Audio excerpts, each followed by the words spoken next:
Oscar, thank you very much for joining me, and I guess congratulations on being part of Hawke Media now. That's really exciting news. Um, I'm really looking forward to covering off some three interesting topics with you, and I guess to kick it off, the thing that I guess was the impetus for doing this session with you was that there was the hiring and team building element of your agency. So I guess to start off with your hiring strategy, um, you I learned that you initially hired exclusively ex-Amazon professionals, and I guess I'm just curious, what was the reasoning behind that? Yeah, absolutely. So thanks, James. I really appreciate being here today, and part of your group and everybody that you've been able to coalesce over the years of pulling leaders in our industry. So I'm really excited to be able to chat a little bit about my experience launching our firm, running it, and then ultimately transitioning to Hawke throughout the years. But I think really what was kind of the impetus for the hiring of former Amazonians was basically I'd almost say it was driven out of necessity or a need, or sorry, laziness or necessity to be able to quickly vet people that we knew would be able to manage the dynamics of running a relationship with a brand, and particularly in an e-commerce marketplace and Amazon in particular. And so, I think what we think about is, I can talk a little bit about like how we started as an org, but then how that kind of dovetails, I think, right into like why we needed a quick way to identify who could do this type of work, because it's very different than traditional retail. And I think later in the conversation, we'll get into how retail has evolved. But, historically, Amazon really kind of came at 90 degrees to what other retailers were doing. And so if you were going to go out and look for somebody who had retail experience that knew how to talk to a brand about what was going to happen, they were taking their existing retail perspective, which was not going to work on Amazon. So basically, I think starting kind of like, hey, how did all this start? Well, I launched the organization after having worked at Amazon for several years. And when I joined Amazon, I didn't join as a project manager in books or in an existing large business. I was brought into a small and actually a general ledger, one of the GLs that didn't even exist yet. It was a health and personal care and the personal care appliance categories. Those products didn't even exist, and they weren't even able to be brought into the fulfillment center. So, really, they were looking for somebody to launch those product groups on the platform. And luckily, I had done a lot of entrepreneurship before, which means I've done a lot of failing, before. But basically, came in for 6 months, was working with just the back-end teams, getting everything set up so that we could bring in products that had expiration dates, that came in multi-packs, that had flavors and things like that. And then the next year and a half was working directly with the brands to get them going. So P&G, Unilever, Reckitt Benckiser, some of these large consumer packaged good brands. After leaving them, I started my own distribution business. And, in that first step, and we'll talk a little bit about the structure, we actually first hired offshore talent. And we had very heavy lifting because we were receiving a lot of purchase orders. We were a vendor of Amazon, and we were receiving a lot of purchase orders in, but we had to break these up because we didn't warehouse a single item. We didn't have a single item physically warehoused. We had 62,000 unique items that we were selling, but we would just organize the data, restructure it, and then send it to the manufacturer, and then send the carriers to go pick it up and then bring it to the Amazon warehouses. So we actually started with an offshore team. But we had former Amazonians that were helping us with our retail strategy. And then as we have evolved, and we'll talk a little bit about like how and why we've evolved, but as we evolved, we basically started to fill in either structurally some components, and that was through offshore, or client-facing components, and those were former Amazonians. And it was all because of their experience. And the other big thing was that we knew that they could get punched in the face and come back smiling the next day. Because, a lot of Amazonians, people who can survive a year at Amazon, it's tough. And, we needed people who were smart, who were tough, who understood the systems to a certain degree. So that kind of helped us really kind of, I think, decide why to do it that way. But there are definitely trade-offs, and we can talk a little bit about those that came with making those types of hiring decisions. Yeah, cool. I think that makes like total sense. In a way, one way, it's kind of like if you worked for Amazon, it's a proxy for the individual being extremely capable. Right. I guess I'm curious as well on the impact on business. Like, what impact did hiring Yeah. these Amazonian folks have on your business? I mean, obviously in terms of performance, but also culture, Right. and maybe even cost as well. Like, Oh, yeah. surely I guess the thing running through my head is, that could be a very expensive way It was. to build your organization as well. So yeah, Yeah. curious to hear that side of the impact on the business. So it definitely is a very expensive way. And I think it was a strategy that worked.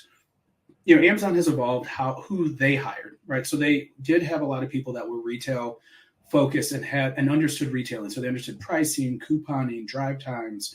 Why would you have a price in one sector or one channel and a different price in another?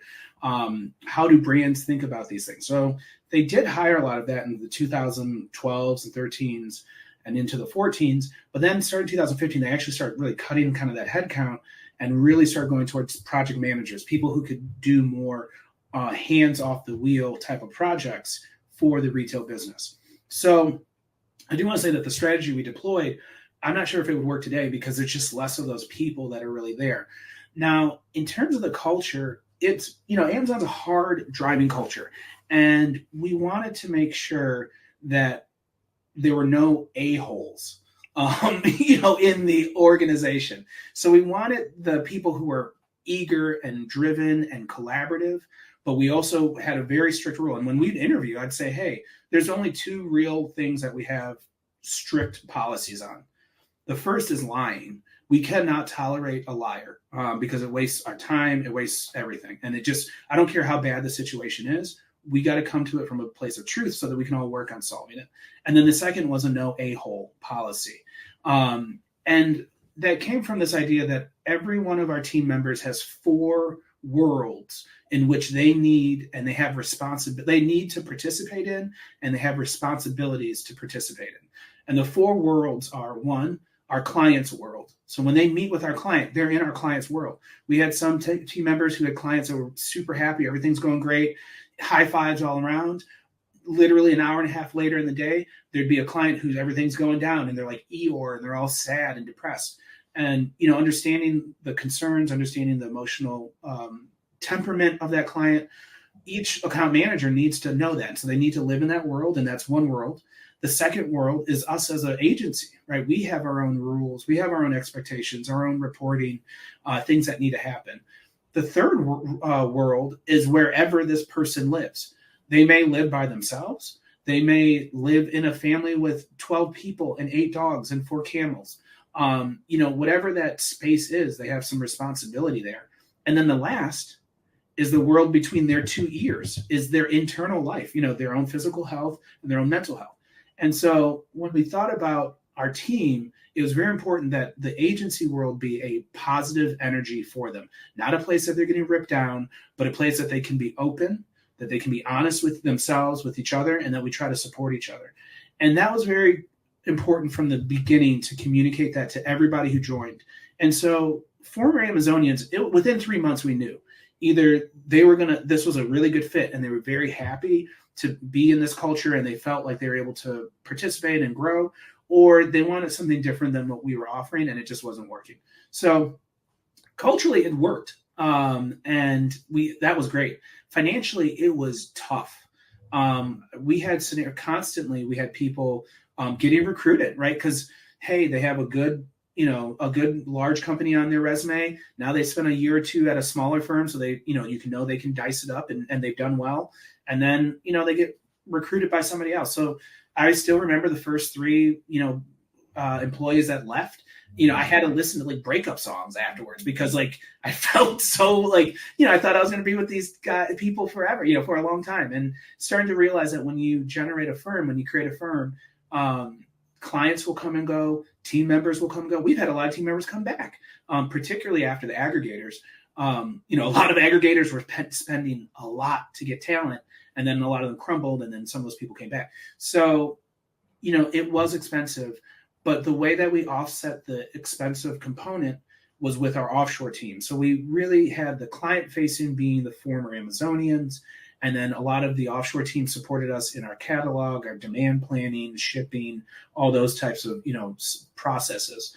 And then the last thing I'll say is we have had to, the one thing I'll say is that I wouldn't look at a former Amazonian, and people may totally disagree with me, but for marketing capability. Because as a former Amazonian, you're there, like, there are people who are driving emails and driving traffic, and they are somewhat attached to the retail business, but they don't touch the retail business as much as a buyer vendor manager does. And that's really who needs to be talking to the client, because they're the ones who are working operationally and profit and strategically and tactically.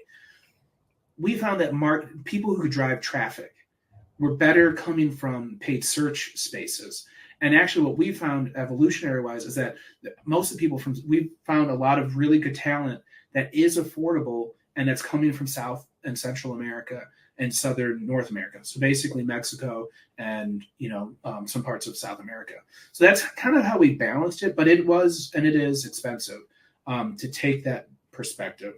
And the last thing I'll really say is I think one of the biggest jumps, no matter how you do it, because we did hire several people. I'm in Michigan right now, and we hired several people in Michigan who did very well, and they enjoyed some interactions, but the work was overly demanding, and they just didn't like the cadence, and they didn't like the experience of what's expected from somebody to manage a full service, platform management.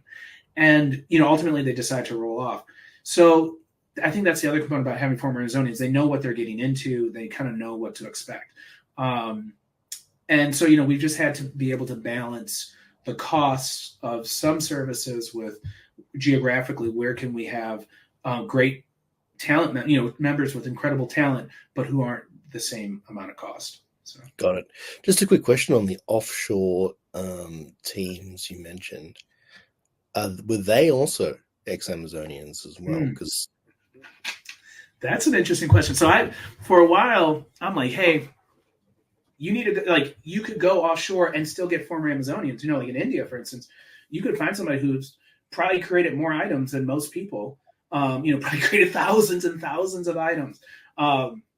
And I remember, oh my gosh, I remember this one day at Amazon. There was still one person who was working in the business, industrial, science, and scientific BIS category. And they had the ability to actually create an item. And I'm not just saying, put it into a spreadsheet. No, the person who takes a spreadsheet and then actually makes the item. And I'd only met one person who had that level of access in the US to really create the item. And it's just kind of awesome. But anyways, to your point, all these people, so a lot of them had worked for sellers. They had worked for people who were selling on the platform. So they had experience driving traffic. They had experience working on platform, but they were never former Amazonians themselves, at least on the offshore side. That isn't a double box we checked, but I think that will become more of a box somebody can check. So. Yep. No, understood. Okay. And just still on the hiring process. Yeah. Has, now you're part of Hawke and all that, has your approach to, I guess you probably haven't done that much hiring recently, but do you think your approach to hiring this way will change? Yeah.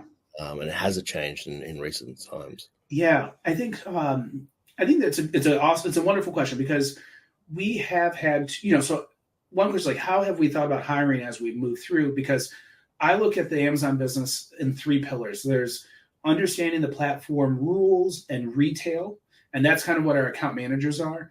Then we have people who know how to drive traffic, and that's basically our ad managers. And then we have people who understand demand planning, shipping, warehousing, and that's kind of our offshore team that we have manage that, and then the account managers kind of bridge over to that. And what had driven our development in the future, in the past, was basically potential clients that we had lost, and clients that had left, and asking them what were we missing? Why did you leave? Was it, did we not have the service you wanted? Was the price not quite what you expected? You know, what was it?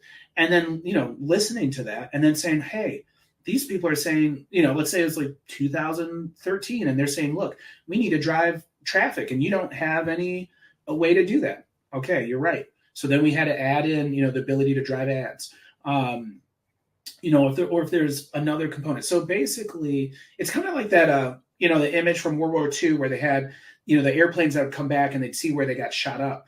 And basically it was the places that didn't get shot, you needed to do the extra armor because the airplanes that got shot there got shot down and the other ones that survived came back. And so we would look at the clients that were leaving to tell us what we were missing as opposed to like, hey, you know, just kind of rehashing wins. So with the acquisition of Hawke, you know, it's more interesting because now it's expanded the capabilities that we have, you know, much further up the funnel, right? From conceptually even designing your website and the content to the whole website, Shopify, you know, that whole component to all the paid media, all the paid, you know, search, then into the actual like, near the bottom of the funnel where we're living, where the transactions taking place. You know, we're still driving awareness on the platform where the transactions take place, but that's, you know, still a little bit further down the funnel. So I think what will drive future growth for us is actually the expansion of our client set and more clients. And so that will be interesting because that's going to be more account managers. That's going to be, you know, I think we're pretty good on the ad managers in terms of being able to find them, but we may find ourselves a challenge again of how do we find people who can talk to an e-commerce marketplace business effectively, you know? Got it. Okay. Interesting. I'm just conscious of time here. Yeah. There are two very interesting topics we do need to cover. I guess we'll try and get into the total profit on ad spend first. Yeah. Why don't you just, you know, give us the headline? So I think the headline with this is that just like we all moved from ACOS, you know, associated cost of sale, to tacos, you know, because it was a wider picture, we need to do the same in terms of return on advertising spend, moving away from just, hey, what's my return on this spend to what is my total profitability from spending? And the reason why we need to do this is twofold. One, the capabilities to integrate and communicate from marketing all the way through demand planning and shipping exists. Those exist now more than they ever have. And some people have figured out how to do this well. So an example is, hey, I'm going to run, because I know my unit economics, I know I can run a 15% off for 3 weeks on this item in this country. And we're going to create ads that state that. And then we're going to run those ads. We know how long we're going to run those ads because it's part of the financial model. We're going to then know how much traffic we expected. We know our conversion rate. And then from there, we're going to, you know, these are the units we expect to sell and the profit that we expect to make because we have used our unit economics throughout the entire sequence to figure that out. So other people have figured this out. And because of that, they can move and they can do things that almost seem magical. And because they are able to, it's a competitive landscape. It means that you're going to have to do this now. So I think that's the why. The why is it exists and people are able to do it and they're able to make better decisions now faster. And then the question is, well, how do I get into this? And the real key is unit economics, setting up a unit economic model. So for every SKU in every country on every platform, you have a little spreadsheet for each one and you have in your set, you know, P&L components for that unit. And there's some are slugs. Some are just, hey, you know, 15% for marketing spend, 3% for damage, you know, just kind of expected slugs. And then some are very exact, like your COGS should be very specific for that item, the cost of goods sold. So what it costs to make that item, that should be, you know, very specific to that item. And then you can kind of see. And the last thing I'll say kind of on this is that by looking at the total profit on ad spend or TPOAS, where we're trying to get our clients to, we're trying to get our clients to a point where every unit, they're agnostic. They don't care where it gets sold because the profit driven is the same. Does not mean it's the same price. Different prices, different channels, different countries, because it costs different amounts to get it there. But we want our clients to say, I don't care if I sell in Spain, if I sell in the US, whatever, I still make $5 a unit. And then once they're there, it's a lot less variables they have to deal with. And all they're really thinking about is, how do I drive unit volume in these different locations? And they don't have to pick favorites. They don't have to try to save inventory from one location or be worried that they're selling more somewhere else. So I think the general concept is newish. I want people to investigate more, but I think it's very important because it helps them other people are able to make really thorough decisions that have a much wider perspective and are able to account for a larger set of variables. So, got it. I do have one clarifying question before we go on to the next topic. What's the interplay between total profit on ad spend and the lifetime value kind of metric? Wow, that's a really good question. That's a good question. And I think one of the things that I think about in that interplay is that the amount of time. What is that ad spend amount of time that I'm looking at? And then on that LTV of that customer, I always like to, like we always talk about lifetime, but it's like, is it an annual, what is it truly lifetime? Like, are we talking about multiple years of consumption? That to me is a little bit hard to wrap my mind around. So I like to try to think about like a 12-month LTV, even, well, I guess we'll just call it 12-month, value of the customer, and then try to look at that ad spend. We'll talk about, the marketing spend and operations, but I like to start with ad spend because that's one of the few variables you have like 99.9% control over. So if you can say, hey, this is what I'm expecting to spend for the year, then you can start to bake that into that cost to acquire that customer, and then ultimately that value that's driven from them. So the way I look at the interplay is I kind of set a window of time because it gets too crazy if you try to go far.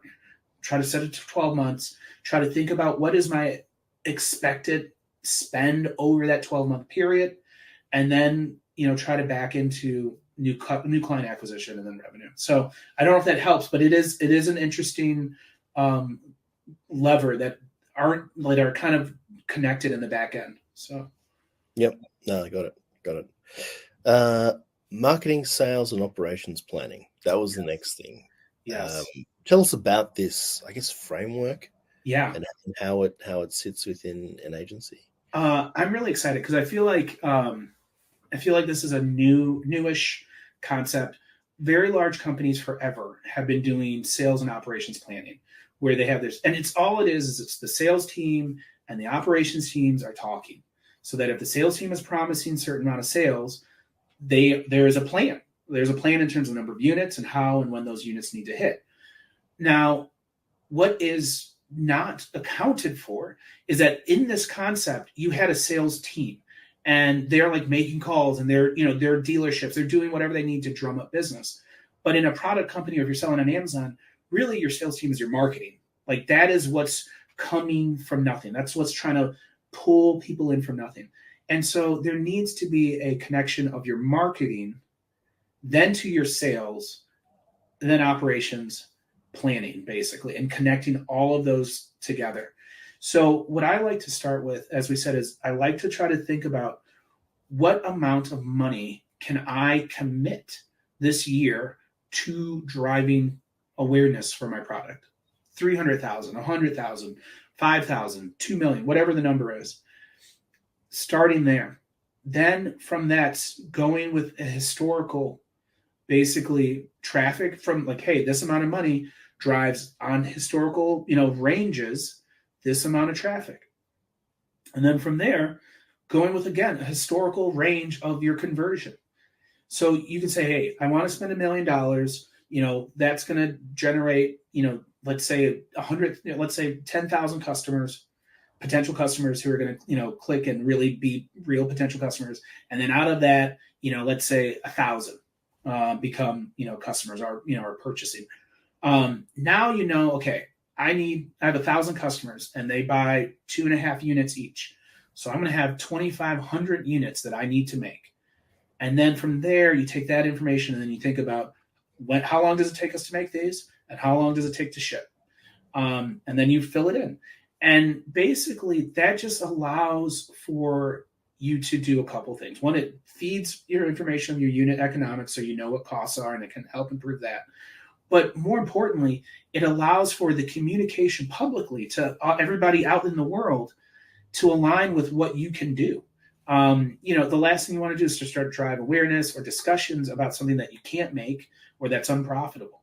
And I think it's really important. And the last thing I'll say, just like as we were talking about the total profit awareness, before there were separate kind of silos. You had, oh, this is my Amazon P&L because this is what Amazon charges me. And it's very operations focused, long-term storage fees and those types of things.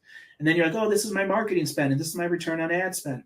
And it just thought about the revenue generated compared to the spend on the ad, but not the other costs. And so now finally we can really start to integrate these things across different, you can see a unit move from manufacturing to being held to finally being sold. And you can kind of see across the board, where money was lost and, what you can tighten up. So. Got it. Okay. Just a question to tie this back to the hiring and team building. Yeah. Because this methodology, I guess, crosses different teams, as you mentioned. Yes. What's the success factor on like interfacing those teams? Like just from a team, I'm talking just from a team and culture perspective. Yeah. So the way that we've had a lot of success, the way that we've been able to make it work is by a couple things. That account manager, within them, there are a lot of silos of work. And we've created internal ticketing structures. So we have teams that have ticketing, that each have their own ticketing structure. And then each team member has a leader of that team. And so those team leaders meet with the account managers quite regularly to maintain relationships and communications. And we've been able to develop feedback. So basically, if we put somebody in a leadership position, you have a lot of account managers, and if things aren't going right, within about 4 to 5 weeks, because people are like, hey, this fell through, or I'm not getting a response on this. So a lot of that integration, unfortunately, and the reason why I say unfortunate is because I always like processes. I'm an engineer and I always like processes, but unfortunately, a lot of the integration is happening in the brain of the account manager and then being executed and tracked in the tickets. So the silos are running fairly independent, and then the account manager is kind of coordinating in concert between the three. That's how we've managed it. But yeah, that is a tricky component because, as you said, there's a lot of things I have to hit at the same time. Or you can't be, if you're spending a lot on ads, you can waste a lot of money and just not be able to execute on what you wanted, if the price isn't quite right or whatever it is. So. Got it. Okay. Makes sense. Well, look, we're basically at the 30-minute mark, Oscar. So I just wanted to say, I really appreciate this insight. I think some of it was, definitely something I've never really spoken much about with others. So I really appreciate that. And I guess any final words from you? Any advice to agencies like facing into scale and building the team and all that? Just some final words. I think I do. I think that one of the biggest challenges I always had was two. One was cash. I always needed more cash, right? It's because we didn't take out debt or whatever, and so there was always this question of how much can I invest ahead of the bow.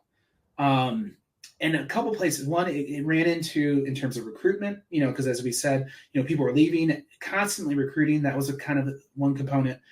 But the biggest thing I would recommend is if somehow you can find an alternative revenue stream in addition to the consulting, and if there's something else. So like for us, it was the distribution. That really helped in the first couple of years, allow for us to bring on those team members, have the cash to pay for those additional heads.